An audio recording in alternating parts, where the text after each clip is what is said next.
Chapter 1. Prelude to Battle. In the summer of 1944, as the United States continued its relentless island-hopping campaign across the Pacific, Peleliu emerged as a critical target. This small, heavily fortified island, part of the Palau Group, had a strategic airstrip that could potentially threaten the upcoming liberation of the Philippines and other Japanese-held territories. Recognizing its importance, Allied planners set their sights on Peleliu. Chapter 2. Invasion Plans. Operation Stalemate 2 was devised as the means to capture Peleliu. Spearheading the assault were the battle-hardened Marines of the 1st Marine Division, under the command of Major General William Rupertus. The plan called for a swift and decisive strike, with the Marines expecting to secure the island in a matter of days. Chapter 3.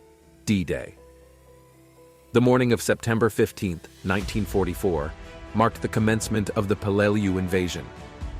U.S. Marines stormed the island's beaches, met initially with lighter resistance than anticipated. Optimism ran high among the American forces, but this would soon prove to be a deceptive calm before the storm.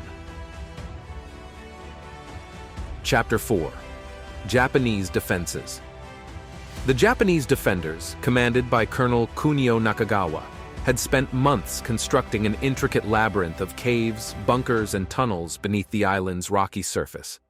As the Marines advanced inland, they encountered a relentless barrage of fire from these fortified positions, turning the battle into a nightmarish and protracted ordeal. Chapter 5. Bloody Beaches. Progress was agonizingly slow as the Marines were pinned down on the treacherous beaches. Japanese artillery and machine gun fire rained upon them, causing staggering casualties. The rugged coral reefs and difficult terrain made advancing nearly impossible. Chapter 6. Desperate fighting weeks turned into a grueling and unyielding battle. The Marines fought valiantly, but the island's harsh conditions, extreme heat, lack of fresh water, and unforgiving terrain pushed them to the brink of exhaustion. The unwavering Japanese resistance forced them to adapt and evolve their tactics constantly. Chapter 7. High Casualties. The battle of attrition exacted a heavy toll on both sides. Casualties among the Marines continued to mount, and the Japanese defenders paid a similarly high price. The men fought tenaciously in conditions that tested their physical and mental endurance to the limit. Chapter 8. Breaking the Japanese. By November, U.S. forces had gained control of most of the island, and the Japanese resistance began to weaken. However, isolated pockets of defenders continued to hold out. The battle had transformed Peleliu into a nightmarish landscape of craters, ruins, and destruction. Chapter 9. Victory and Aftermath.